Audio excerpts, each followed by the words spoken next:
આ આપણે જે શીતળામાનું જે મંદિર હોય ખારામાં આવેલ છે અને લગભગ વર્ષોથી પરંપરા શીતળામાનું એક પરંપરા છે. એટલે ભાભર તાલુકાની ભાભર શહેરની 18 કુંભ ત્યાં હોય દર્શન માટે આવે છે. એટલે મારી એક સરકારને પણ રજૂઆત છે.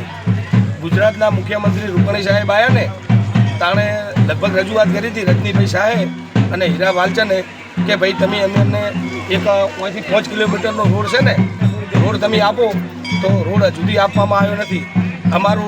અમે ધારાસભ્યને અમે રજૂઆત કરેલ છે, સંસદ સભ્યને પણ રજૂઆત કરેલ છે. અમે વારંવાર આ રજૂઆત કરવાનું અમારો એક હેતુ શું છે કે કારણ કે અહીંથી હાઈવેમાંથી નાની જે ટ્રાફિક થાય છે તો ત્યાં એક્સિડન્ટનો ભય રહેશે.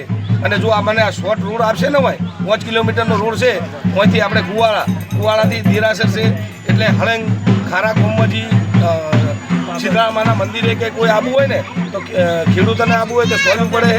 અમે સંસદ સભ્યને વાત કરેલ છે, ધારાસભ્યને વાત કરેલ છે, પણ આજ સુધી અમારો રોડ હજી 5 કિલોમીટરનો રોડ છે.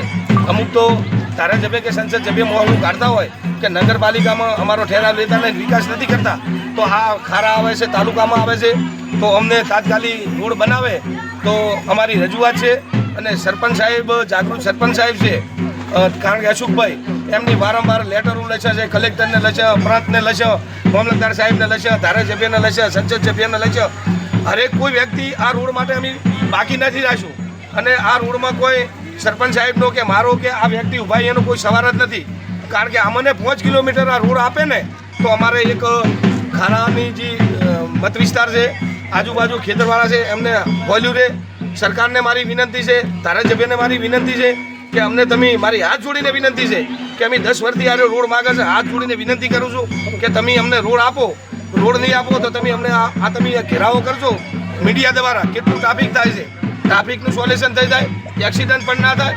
અને સરકારને અને ભારતીય જનતા પાર્ટીની પણ સરકારને, મુખ્યમંત્રીને અને અહીંના લોકલાડીલા અત્યારે ભાજપના ધારાસભ્ય સ્વરૂપજીને મારી વિનંતી છે અને જ્ઞાનીબેન ઠાકોરને સંસદ સભ્યને વિનંતી છે કે તાત્કાલિક અમને આ રોડ આપો એવી મારી વિનંતી છે.